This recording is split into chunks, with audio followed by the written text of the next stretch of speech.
भाई और बहनों, इस कलयुग की बिचली पीढ़ी में जहां पर काल का भयंकर दबाव है, भयंकर प्रेशर है आत्माओं के ऊपर, उसने तीनों गुणों का फुल वॉल्यूम खोल रखा है कि ये जीव किसी भी प्रकार से या तो उस सच्चे मुर्शिद, सच्चे सतगुरु, सच्चे संत सतगुरु रामपाल जी की शरण में ना आ जाए, और अगर शरण में आ भी जाए तो ये भक्ति ना कर पाए, ये मर्यादाओं में ना रह पाए, ये आधी अधूरी भक्ति करता रहे, ये गुरु को प्रसन्न ना कर पाए, ये गुरु के हृदय में, गुरु के चरणों में जगह ना बना पाए।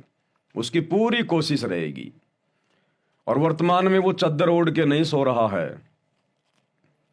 इस कलयुग की बिचली पीढ़ी में अनंत आत्माओं को लेकर जाने का जो एग्रीमेंट हुआ था कबीर परमेश्वर सतगुरु रामपाल जी और इस काल बली ज्योति निरंजन के बीच में, तो स्वयं काल ने परमेश्वर से कहा था कि आप चौथे युग कलयुग में जितनी मर्जी आत्माएं सतलोक ले जाना। तो वर्तमान में वो काल जिसका हम सब भोजन हैं, अनंत बार भोजन बन चुके हैं, वो अपने भोजन को इतनी आसानी से भला कैसे छोड़ेगा, कैसे जाने देगा, कैसे मर्यादाओं में रहकर हमारी भक्ति को सफल होने देगा। तो दयाल यानी कबीर परमेश्वर सतगुरु रामपाल जी जिस कदर संघर्ष और प्रयास दिन रात हम आत्माओं के लिए कर रहे हैं, हमें शुद्ध करने के लिए, पाक और पवित्र करने के लिए, मर्यादित बनाने के लिए, उससे कहीं ज्यादा प्रयास ये काल बली गुप्त रूप में, सूक्ष्म रूप में, क्योंकि सबके सामने प्रकट नहीं होता, इसको श्राप लगा हुआ है, इसलिए ये अमर्यादित भक्तों के अंदर प्रवेश करके प्रेत की तरह, भूत की तरह या कुप्रेरणा करके अपने रिमोट के माध्यम से उनकी मर्यादाएं तोड़वाता है, भक्ति मार्ग से उनको दूर करता है, और अन्य आत्माओं को भी उन लोगों के माध्यम से दूर करवाने का पूरा पूरा प्रयास करता है और वर्तमान में कर रहा है। और 90% ये काल बली अपनी साजिश में, अपने षड्यंत्र में सफल हो रहा है।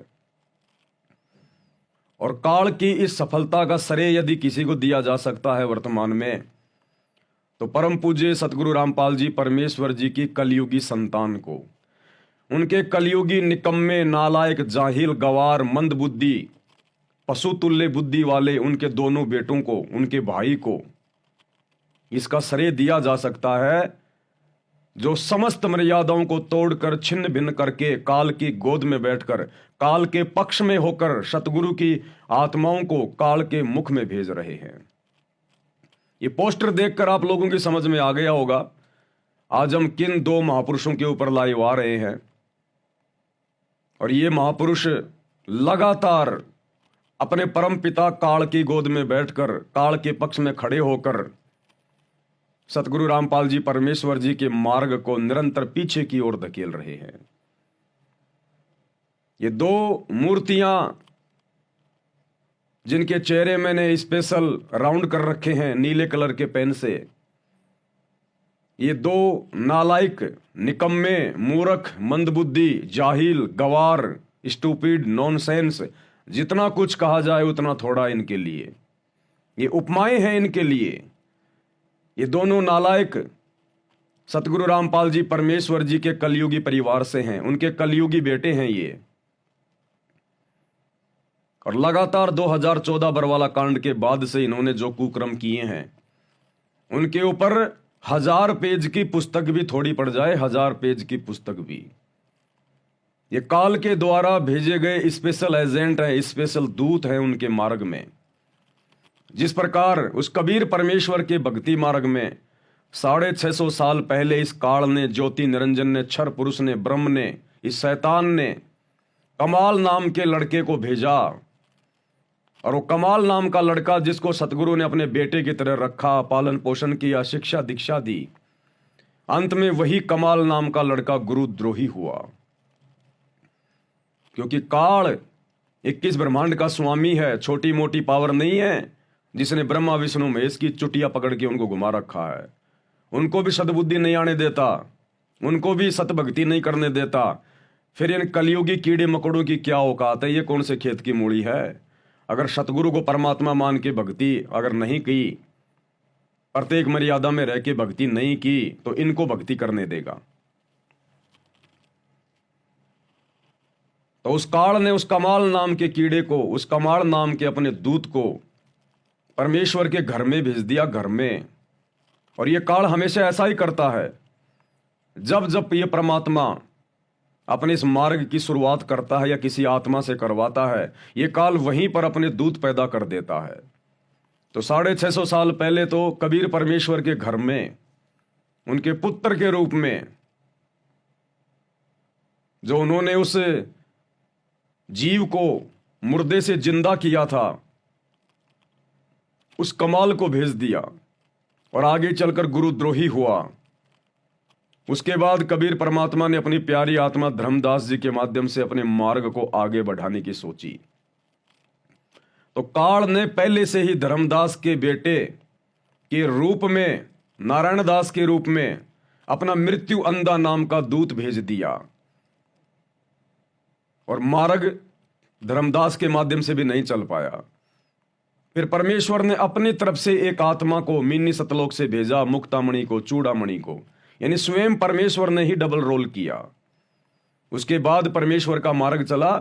लेकिन धर्मदास की 5 पीढ़ी के बाद 6ठी पीढ़ी में फिर उस काल ने, ज्योति निरंजन ने, शैतान ने टकसारी पंथ वालों को उस पंथ में घुसा के और मूल मंत्रों को चेंज करवा दिया, भक्ति विधि को चेंज करवा दिया। ये सारे उदाहरण क्यों? गुरुदेव हमें समझाना चाहते हैं कि बच्चों, जब इस कलयुग की बिचली पीढ़ी में मैं स्वयं आऊंगा, मैं कबीर स्वयं जब आऊंगा, अपना पंथ चलाऊंगा, तो काल मेरे घर में भी अपने दूत भेजेगा। मेरे आसपास मेरे रिश्तेदारों के रूप में, मेरे भाई बंधुओं के रूप में भी काल अपने दूत भेजेगा। और आज निसंदेह सतगुरु रामपाल जी परमेश्वर जी के भक्ति मार्ग में जो बड़ी बड़ी गलतियां, पहाड़ जैसी गलतियां, जो कुकर्म उनके दोनों बेटों ने, उनकी बेटियों ने, उनके भाई ने, उनके रिश्तेदारों ने जो कर दिए हैं, जो अक्षम्य हैं, इससे स्वतः सिद्ध हो जाता है कि ये सभी लोग काल के द्वारा भेजे गए स्पेशल दूत हैं, एजेंट हैं उसके, जो निरंतर परमेश्वर के भक्ति मार्ग को गंदा कर रहे हैं, गुरुदेव के सत्संग और शिक्षाओं के विरुद्ध सारे कुकर्म कर रहे हैं और बेचारी नादान भोली वाली संगत से करवाकर उनके भी कर्म फुड़वा रहे हैं। तो ये नई नई ताजा ताजा घटना है ये कल की, हरियाणा में, हरियाणा के झज्जर जिले में श्री गोपाल श्री कृष्ण गौशाला डिग्गल, जिला झज्जर।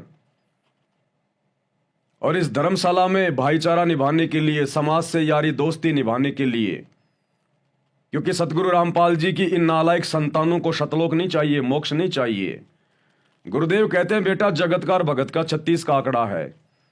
कबीरा तहां जाइए रह संतन की प्रीत, इष्ट मिले और मन मिले, मिले सकल सब रीत। कि भगत ने केवल वहां जाना चाहिए, वहां उठना बैठना चाहिए। जो तुम्हारे खुद के भाई बहनों, भगत भाई बहनों, जो उपदेशी हों, जिनका गुरु एक हो, जिनका इष्ट एक हो, जिनकी भक्ति मर्यादा मेल खाती हो, जिनके विचार मेल खाते हों, अगर जगत के पास बैठोगे तो मर्यादा टूटेगी। दुनिया से ती दोस्ती, पड़े भजन में भंग, एका एकी राम से या साधु के संग। लेकिन सतगुरु की इन शिक्षाओं का तो इन काल के दूतों पर दूर दूर तक कहीं कोई प्रभाव नहीं होता। और एक नया कुकर्म और कर डाला इन्होंने कल, बची कुची मर्यादाएं वो भी तोड़ डाली इन्होंने कल। हरियाणा के झज्जर जिले की डिग्गल गौशाला में पहुंच गए अपने जाट समाज के लोगों को खुश करने के लिए। ना जाने इनको आने वाले समय में कोई चुनाव लड़ना है क्या, जो अपना भाईचारा बना रहे हैं। और 12 लाख रुपए नगद उस गौशाला में जाकर दे दिए इन्होंने, 12 लाख रुपए नगद। भगत भाई बहनों के ज्योति पाठ और दान के पैसों को आग लगा के आ गए, सत्यानाश कर दिया। अब आम समाज का कोई व्यक्ति देख रहा होगा तो सोचेगा, भाई गौशाला में दान देना क्या बुरा है। अरे भैया, जिस प्रकार किसी स्वस्थ आदमी के लिए मिठाई खाना बुरी बात नहीं है, लेकिन अगर किसी आदमी को शुगर हो, कोई शुगर का पेशेंट हो, अगर वो मिठाई खाता है तो परिवार वालों को बोलना पड़ता है, डांटना पड़ता है कि भैया मिठाई मत खा नहीं तो मरेगा। शुगर के पेशेंट के लिए वो मिठाई जहर के समान होती है। तो जो व्यक्ति भक्तिहीन है, जो आम समाज के प्राणी हैं, जिनको सतगुरु की शरण प्राप्त नहीं है, जिनको तत्व ज्ञान नहीं है, उनके लिए तो गौशालाओं में जाके दान देना कोई बड़ी बात नहीं है। लेकिन सतगुरु रामपाल जी भक्तों के लिए गौशाला में जाके और इस प्रकार से दान करना, नगद पैसे देना, उन आन उपासना करने वालों को, जगत वालों को, ये शुगर के पेशेंट के लिए मिठाई खाने के बराबर है। आजकल गौशालाएं केवल एक धार्मिक धंधा बन गई, धार्मिक धंधा। उन गायों की आड़ में लोग अपना पेट भर रहे हैं, केवल एक रोजगार बन गया ये। वो जगत वाले उन पैसों से शराब भी पीते हैं, उन गौशाला में बैठ के हुक्का भी पीते हैं, तमाकू भी सेवन करते हैं। वो पैसा राजनीति में भी लगता है, उल्टे कार्यों में लगता है, अपने घर के कार्यों में लगता है। सारा का सारा पैसा थोड़ा ना उन गायों के चारों में लगता है। और लगे ना लगे, लेकिन हमारे गुरुजी के वचन हैं। ये पहली बात तो हमने इस प्रकार के लफड़ों में पड़ना नहीं है। हमने अपनी भक्ति करनी है। जो भी धर्म करना है, दान पुण्य करना है, केवल अपने गुरुदेव को करना है। और अगर ऐसी कोई मजबूरी आ भी जाए तो गुरुदेव ने आदेश दिया है, हम केवल गौशाला में चारा डाल सकते, चारा, नगद पैसे नहीं दे सकते। जिस प्रकार एक भिखारी को हम खाना खिला सकते हैं, नगद पैसे नहीं दे सकते। इसी प्रकार गुरुदेव के नियम हैं, सतनाम के नियमों में लिखा हुआ है कि हम गौशाला में केवल चारा दे सकते हैं, नगद पैसे नहीं दे सकते। और भक्तों ने, जिनको ज्ञान समझ में आ गया, उन्होंने तो चारा भी नहीं डालना है, क्योंकि अनंत करोड़ जीव हैं इस पृथ्वी पर, इस धरा पर। उन सब का पेट ये परमात्मा भरेगा, हम नहीं भर सकते। पोपाटी पगड़ा भया जागी जिया जून, सब काओं को देत है चोंच समाना चून। लेकिन इन नालायकों ने, इन कुपात्रों ने, इन कर्महीन गुरुदेव के दोनों लड़कों ने, हमें शर्म आती है इन दोनों दुष्टों को सतगुरु रामपाल जी के नाम के साथ में जोड़ने से। और धिक्कार है उस अनारो देवी को जिसने अपनी कोख से ऐसे सपोलों को जन्म दिया, ऐसे काल एजेंटों को जन्म दे दिया। धिक्कार है उस अनारो देवी की कोख को, जो इस परमेश्वर के भक्ति मार्ग को कमाल की तरह गंदा कर रहे हैं। परमात्मा कहते हैं, ओ पार्टी, परमात्मा कहते हैं, पापी प्रभात ना भेटो और मुख देखे पाप लगे जिसका। कि सुबह सुबह ऐसे पापियों का मुंह देखना भी पाप लगने के समान है। पापी प्रभात ना देखो, मुख देखे पाप लगे जिसका। 9 मास गर्भ में तरास दई, धिक्कार जन्म इनकी मां का। उस अनारो देवी को भी धिक्कार है जिसने ऐसे सपोलों को पैदा कर दिया। और गुरुदेव कहते हैं, जानबूझ सांची तजे करे झूठ से ने, ताकि संगत हे प्रभु शौपन में भी ना दे। ऐसे दुष्टों के तो शौपन में भी शक्ल दिखाई ना दे परमात्मा, जो जानबूझ के अपने गुरुजी की मर्यादाओं की धज्जियां उड़ाने में लगे हुए हैं। ये है वो असली गुरुद्रोही, साइलेंट गुरुद्रोही। ये हैं वो असली संगत में कीड़े। ये हैं वो बनखंड के बांस। संगत माही कुसंगत उपजे जैसे बन में बास, आप घिस घिस आग लगा दे कर बनखंड का भी नाश। इन गधों ने अपना तो जीवन बर्बाद किया ही किया है, गुरु को मानुष मानकर, उनकी मर्यादाएं तोड़कर। बेचारी आम नादान संगत का भी इन्होंने जीवन बर्बाद कर दिया, सत्यानाश कर दिया। इस भोली भाली संगत ने इन काल के एजेंटों को गुरुजी का बेटा समझ के आंख बंद करके नादानी में ज्योति पाठ और दान का पैसा दिया। और इन गधों ने हर बार उस पैसे का दुरुपयोग किया, राजनीति में लगाया, जाटों की धर्मशाला में लगाया, जाट आरक्षण में लगाया, गुंडों की सीबीआई जांच में लगाया, गौशालाओं में लगाया, अयोध्या के भंडारे में लगाया, स्टेडियम बनाने में लगाया, दुनिया भर की बकवादों में लगाया, और सबके कर्म फुड़वा दिए, सबके कर्म। सतलोक आश्रमों से जुड़े हुए जितने भी भगत भाई बहन, उनके घरों में कभी जाके देख लेना। जो कंजर और शासी होते ना, नट पेरणा कंजर और शासी, उनके घरों में भी आपको शांति मिलेगी, लेकिन सतलोक आश्रमों से जुड़े हुए भक्तों के घरों में आपको शांति नहीं मिलेगी। विशेषकर सारनामी भक्तों के घरों में तो आपको बिल्कुल भी शांति नहीं मिलेगी। कहर टूट रहा, काल का कहर। तो धिक्कार है उस औरत को, अनारो देवी को, जिसने ऐसे सपोलों को जन्म दे दिया। इन्होंने 12 लाख रुपए जाकर इस गौशाला में नगद दे दिए। अरे नालायकों, अपनी औरतों के गहने बेच के देते। कर्म फोड़ने तो अपने फोड़ो, अपनी औरतों के फोड़ो, अपने परिवार के फोड़ो, संगत के क्यों फोड़ रहे हो? मेहनत मजदूरी करके खून पसीना बहा के फिर दो तुम पैसे और फोड़ो अपने कर्म। संगत के, बेचारी नादान संगत के क्यों फोड़ रहे हो? और वहां जाकर सम्मान प्राप्त करवा रहे हैं। इनकी शकल देखिए इन गधों की। दुनिया, ये भगत भाई बहन नादान जो इन आश्रमों में जाते हैं, गुरुजी के ज्ञान को ठीक से समझ नहीं पाए, इन गधों को देखकर ना जाने क्या क्या मन में बहम पाड़ लेते हैं। गुरुजी के लड़के, गुरुजी के लड़के। इनकी तो शक्ल देखना भी पाप है। ये देखो कैसे सम्मान प्राप्त कर रहे हैं। एक भगत को शोभा नहीं देता, गुरु की मर्यादाओं में नहीं है कि भगत अपनी पूजा करवाए, भगत अपना आदर सम्मान करवाए। गले में मालाएं डलवा रखी हैं, गले में माला। क्या समझा इन्होंने गुरु के ज्ञान को? क्या गुरु की मर्यादाओं में चल रहे हैं ये? और क्या इन गधों के पीछे लगी हुई इन आश्रमों में जाने वाली वो करोड़ों की संगत समझेगी? ये क्या शिक्षा देंगे अपने भगत भाई बहनों को? गुरुदेव ने सतनाम के नियमों में गुरुदेव ने नियम नंबर 4 और 6 में साफ साफ मना किया हुआ है कि भगत ने अपने गले में माला नहीं डलवानी और ना किसी के गले में माला डालनी। माला डालना या डलवाना पूजा करने में आता है, पूजा करवाने में आता है। तो ये तो अपनी पूजा करवा रहे हैं। ये भगत हैं या भगवान हैं? कहां ये गुरुदेव की संतान हैं जो अपनी पूजा करवा रहे हैं, गले में माला डलवा रहे हैं? अपने सर पे इन्होंने पगड़ी, ये पगड़ी पहनने का एकमात्र अधिकारी पूरे विश्व में सतगुरु रामपाल जी भगवान है। अरे गधों के सिर पे पगड़ी अच्छी नहीं लगती? इन दोनों गधों ने सर पे पगड़ी पहनी है अपने जाट समाज के लोगों से। बड़े प्रसन्न हो रहे हैं अपनी इज्जत करवाकर। इसीलिए तो गुरुदेव कहते हैं राज त्यागना सहज है, सहज नारी का ने।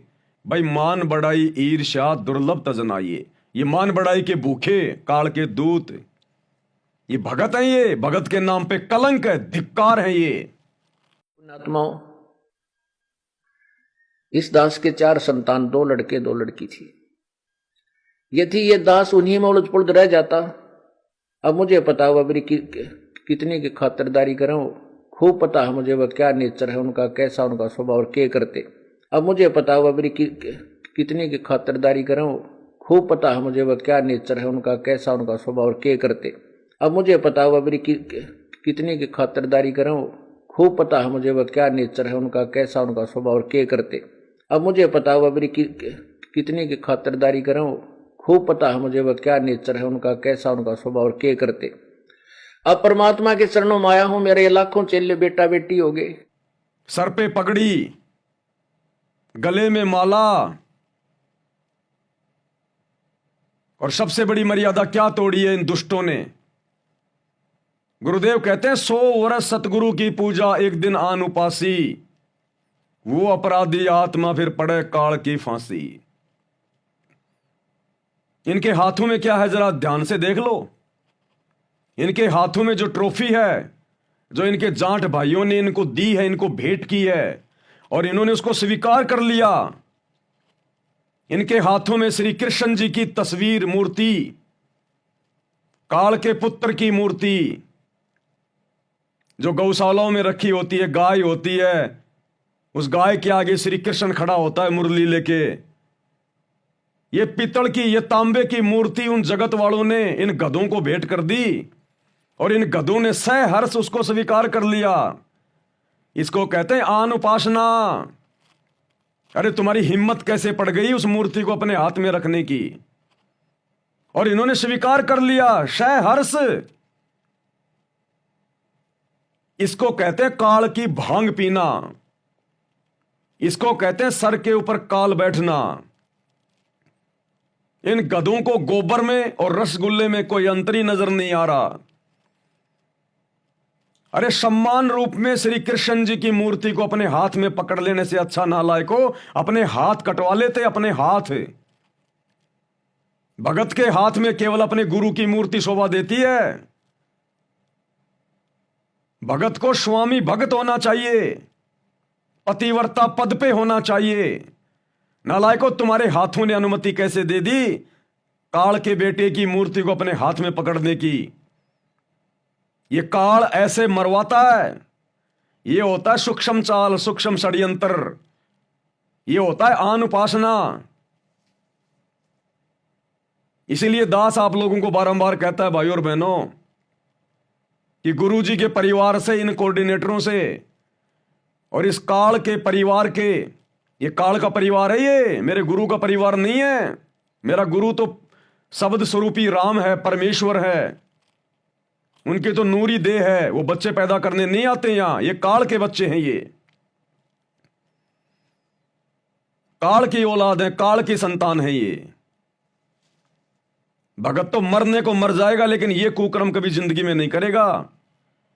श्री कृष्ण जी की मूर्ति अपने हाथ में पकड़ने की सतगुरु रामपाल जी से उपदेश लेने के बाद। इसलिए तो दास बार बार कहता है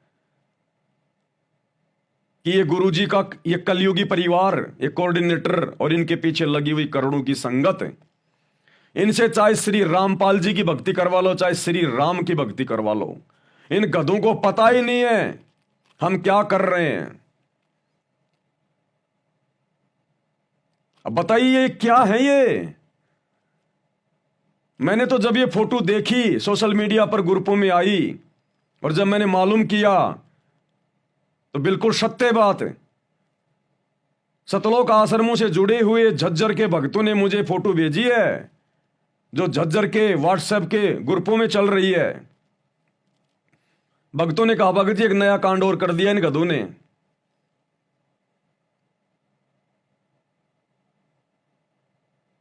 तो भाई और बहनों देख लो तुम्हारी आंखों के सामने क्या हो रहा है।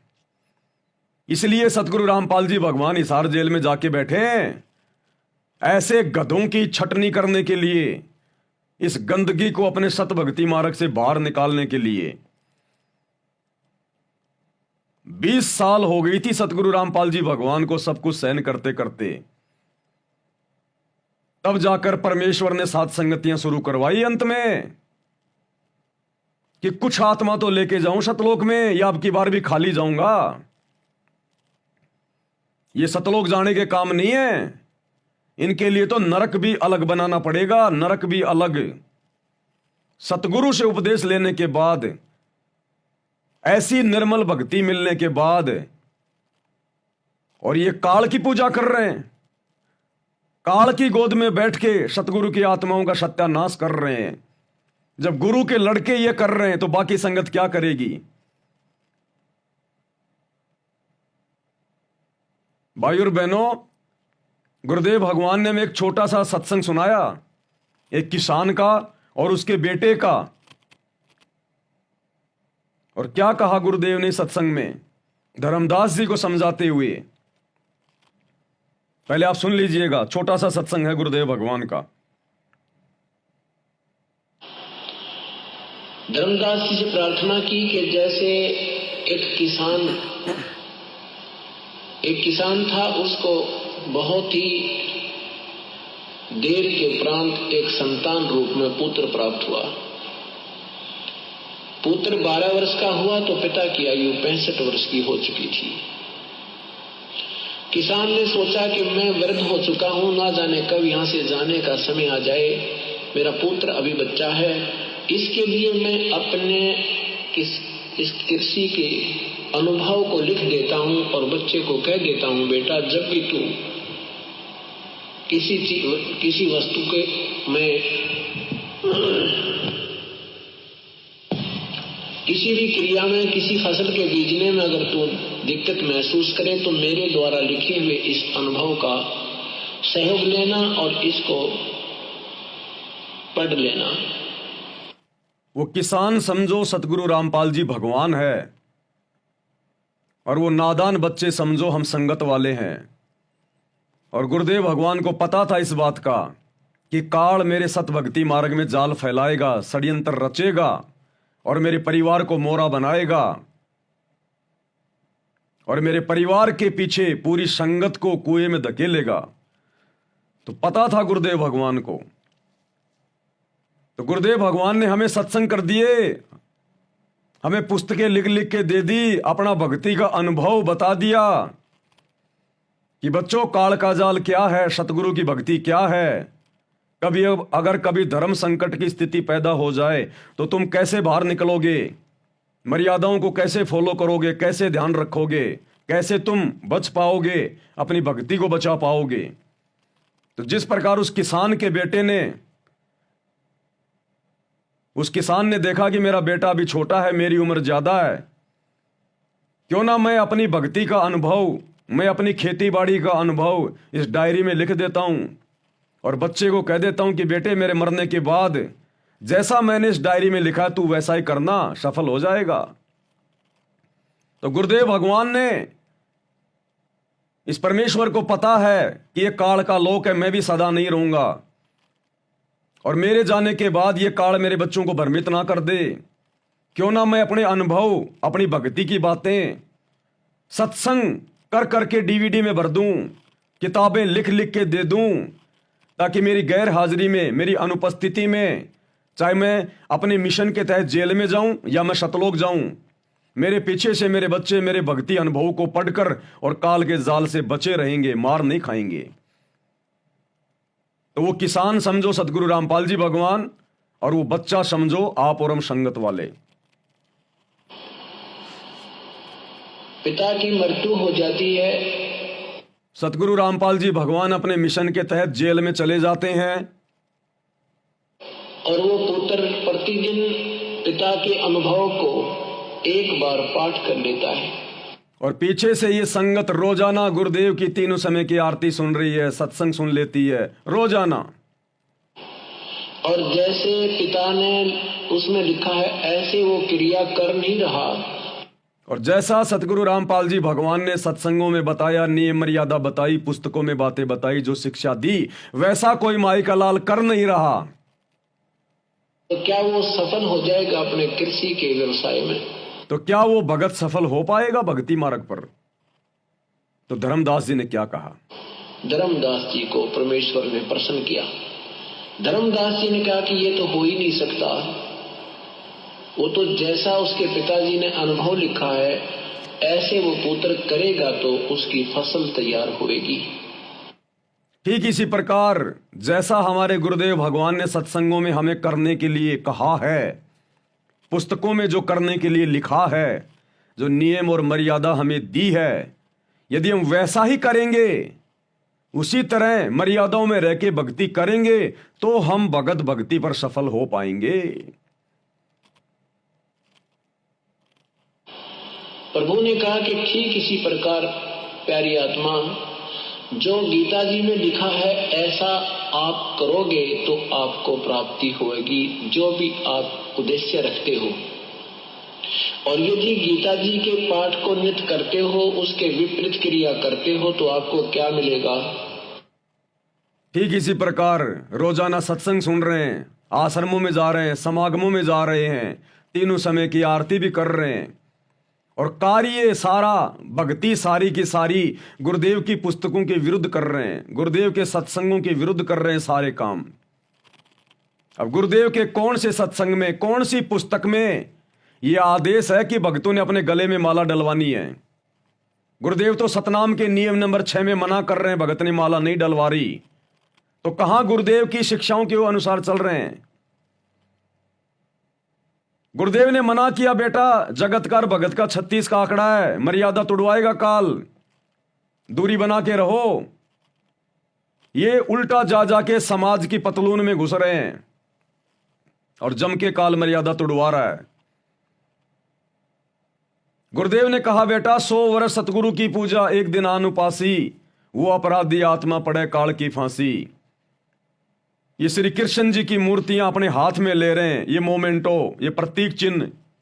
इनकी हिम्मत कैसे हो गई नालायकों की? इनका जमीर मरा पड़ा है, मरा हुआ, अंदर से सड़े हुए हैं ये गुरुजी के लड़के। ये काल के एजेंट हैं। अरे जो भाई बहन संकल्प लेके भक्ति कर रहे हैं, जिन्होंने अभी तक अपने गुरु का मुंह भी नहीं देखा, केवल संकल्प लेकर प्रथम मंत्र भी नहीं लिया, इन गुरु की नालायक संतानों से लाख गुना अच्छी है वो आत्मा, लाख गुना। वो संकल्प दीक्षा लेकर साथ संगति से जुड़े हुए भाई बहन अपनी गर्दन कटवा लेंगे, लेकिन इस प्रकार से ये अनुपासना में सहयोग नहीं करेंगे, ये बकवादे नहीं करेंगे वो। तो ये तो सड़ी हुई आत्मा है, सड़ी हुई आत्मा, गंध मार रही है इनमें, गधों में। क्या हसर होगा इनका आने वाले समय में? इन्होंने हल्के में ले लिया अपने बाप को, अपने गुरु को, इस परमात्मा को इन्होंने हल्के में ले ली मर्यादा और भक्ति। इसीलिए तो कहते हैं घर का जोगी जोगना, बाहर का जोगी सिद्ध, और दीपक तले हमेशा अंधेरा रहता है। इसीलिए दास बारंबार आप भाई बहनों को कहता है कि वो गुरु की पत्नी जो 25 साल तक एक ही बेड पे सोई, एक ही खाट पे सोई उनके साथ में, वो कैसे आज उनको भगवान मान लेगी? कभी नहीं मान सकती। ऊपर से चाहे कितना ढोंग करे, कितना दिखावा करे, जुबान से चाहे सतगुरु रामपाल जी को कुछ भी कहे, परमात्मा कहे, भगवान कहे, वो हृदय से कभी उसको अपना परमपिता परमेश्वर कबीर नहीं मान सकती। ये नालायक संताने जो बचपन से उनके साथ में रहे हैं, एक ही परिवार में रहे हैं, ये कभी जिंदगी में भी अपने बाप को भगवान नहीं मान सकते। वो भाई महेंद्र जो बचपन से भाई के साथ में रहा है, आपस में भाइयों में तू मैं भी होती है, बड़े होने पर औरतों को लेकर, जमीन को लेकर, अन्य मामलों को लेकर मनमुटाव भी होता है। वो भाई कभी भी अपने भाई को भगवान नहीं मान सकता। वो जुबान से चाहे कितना ही औपचारिकता करे, भगवान है, परमात्मा है। अगर मानते तो आज इनमें डर होता, इनमें भय होता, इनकी रूह कांप जाती। ये सर पे पगड़ी और गले में माला और हाथ में श्री कृष्ण जी का ये मोमेंटो पकड़ने से पहले ये अपने हाथ कटवाना पसंद करते, इस मूर्ति को अपने हाथ में पकड़ने से पहले। ये सतगुरु के भगत हैं, ये तो काल के भगत हैं, काल के भगत। और ये नादान संगत इनके पीछे लट्टू हो रही है। अंत में देखना हशर कितना बुरा होगा। आम संगत से, आम जगत वालों से भी भयंकर दुर्गति यहीं पर इन संत रामपाल जी के परिवार वालों की होगी। तो गुरुदेव के कौन से संविधान में, कौन सी मर्यादा में, कौन सी पुस्तक में, कौन से सत्संग, कौन से जो है वो सत्संग में जो क्रिया आज उनका ये कलयुगी परिवार कर रहा है, ये करने के आदेश है भाई। टोटल कर्म गुरुदेव के विधान के विपरीत, सत्संगों के विपरीत, ज्ञान के विपरीत है। ये है असली गुरुद्रोही। अभी जो इन्होंने पुस्तक निकाली है ना, गुरुद्रोहियों की झूठ का पर्दाफाश, ये देखो, ये है असली गुरुद्रोही। और सह सबूत तुम्हारी आंखों के सामने, सह सबूत इनके कुकर्मों का पर्दाफाश हो रहा है। ये क्या पर्दाफाश करेंगे? ये काल के एजेंट है। पर्दाफाश तो सतगुरु इनका करवा रहा है रोजाना पिछले 10 साल से। अगर संगत समझ जाए तो, नहीं तो दुर्गति दरवाजे पे खड़ी है, दरवाजे पे। तो धर्मदास ने कहा कि जैसा उसके बाप ने अपना अनुभव लिखा है, अगर वो बेटा वैसा करेगा तो ही सफल होगा, नहीं तो नहीं हो पाएगा। भाई जो गुरु बचन पे डट के, कट गे फंद 84 के, कट गे फंद 84 के, कट गे फंद 84 के।